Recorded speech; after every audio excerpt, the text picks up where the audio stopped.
Imagine तुम रोज अपनी आंखें खोलते हो और सामने सिर्फ एक दीवार होती है।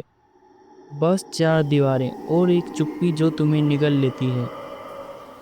हाँ, ये कोई फिल्म नहीं, ये सच है। मैं क्लेरियन नितेश और आज मैं तुम्हें एक ऐसी सच्ची कहानी सुनाऊंगा जिसको सुनकर तुम्हारा दिमाग फट जाएगा। अगर तुम रेडी हो तो गहरी सांस लो और मेरे साथ चलो।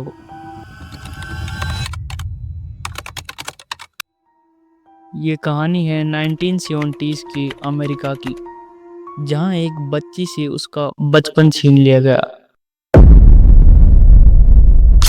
जिनी, जब वो सिर्फ 20 मंथ्स की थी, उसके पिता ने उसे एक कमरे में बंद कर दिया। सोचो, इतनी छोटी उम्र और फिर पूरी दुनिया से कट जाना।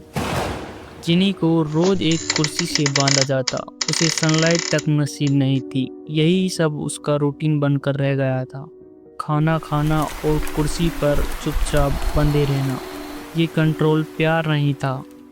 कंट्रोल ने उसके छोटे छोटे इमोशंस, उसकी हंसी, उसकी लैंग्वेज सब चुप कर दिया था। उसके पूरे बचपन को खत्म कर दिया गया। और कुछ महीनों तक ये सिलसिला ऐसे ही चलता रहा। फिर आसपास के लोगों ने उसके घर को नोटिस करना शुरू कर दिया। जिनी की माँ भी वीक हेल्थ से जूझ रही थी। रिपोर्ट्स में उसके अंधे होने का जिक्र किया गया है। ये सब मिलकर एक परिस्थिति बनाते हैं जहाँ कोई लाउडली कुछ बोल नहीं पाता। और यहाँ बदबू से भरा कमरा, जंजीरों से बंधी कुर्सी और एक आवाज़ जो शायद कभी बाहर नहीं आई। एक नेबर ने बताया उसने कभी कभी एक परछाई देखी, बैठी हुई, मोशनलेस और बस देखने वाली। और फिर वह दिन आया जब अथॉरिटीज के पास एक टिप पहुंचा। पुलिस ने दरवाजा खोला और जो अंदर था वो बहुत से लोगों की कल्पना से बाहर था। एक टीनेजर लाइक फिगर, पर शरीर दुबला पतला, झुका हुआ, बाल उलझे। और एक्सप्रेशन को देखकर ये समझ आ रहा था कि वो लोगों को देखकर बहुत ज़्यादा डर गई थी। पर आंखों में एक बचपन के छोटे छोटे हिस्से छुपे हुए थे। और आपको सुनकर बुरा लगेगा, लेकिन उसे एक ह्यूमन की तरह नहीं बल्कि एक केस की तरह लिया जा रहा था। हॉस्पिटल में डॉक्टर्स ने उसे एडमिट किया और वहीं से रिसर्च, मीडिया और एथिकल डिबेट शुरू हो गए। यहाँ साइंटिफिक कम्युनिटी के पास एक रेयर क्वेश्चन था, critical period of language development. क्या चाइल्डहुड में लैंग्वेज विंडो मिस हो जाने पर रिकवरी पॉसिबल है?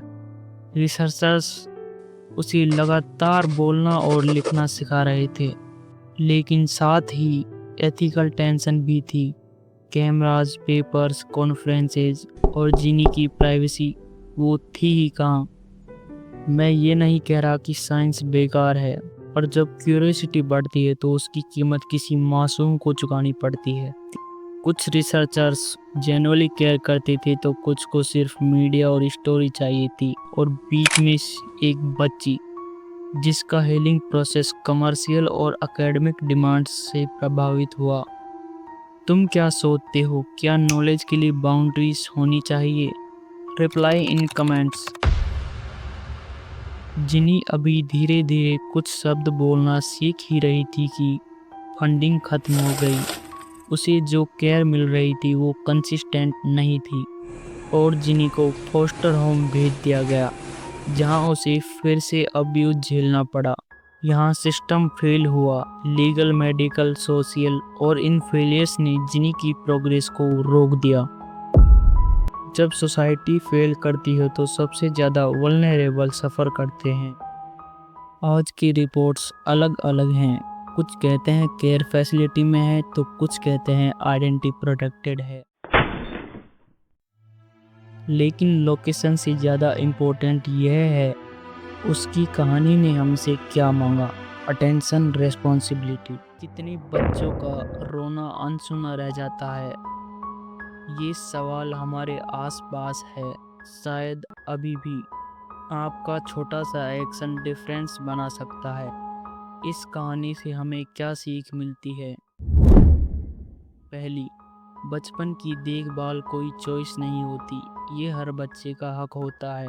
दूसरी, विज्ञान को अगर इंसानियत से जोड़ना भूल जाओ तो वह प्रयोग बन जाता है। तीसरी, कभी कभी पहला कदम सरकार नहीं, हमारे पड़ोसी, हमारा समाज ही उठाते हैं। अगर तुम क्रिएटर हो, always treat real stories with respect. अगर तुम नेबर हो, डोंट इग्नोर। अगर तुम पेरेंट हो, protect that child like oxygen. ये छोटी सी कमिटमेंट्स ही बड़े चेंजेस बनाती हैं। मुझे इस कहानी ने थोड़ी बेचैनी दी और यही सही रिएक्शन है। अगर तुम्हें ये सुनकर कुछ फील हुआ, वो इम्पोर्टेंट है। बदलाव हमेशा फीलिंग्स के साथ आकर एक्शन बन जाते हैं। अगर तुम ऐसी ही और रियल स्टोरीज देखना चाहते हो तो सब्सक्राइब करो। कमेंट में बताओ नेक्स्ट किस किस कहानी को सुनना चाहते हो। और एक रिक्वेस्ट, अगर तुम्हें किसी चाइल्ड की मदद करनी हो, प्लीज़ रिपोर्ट। आपका हर एक एक्शन मैटर करता है।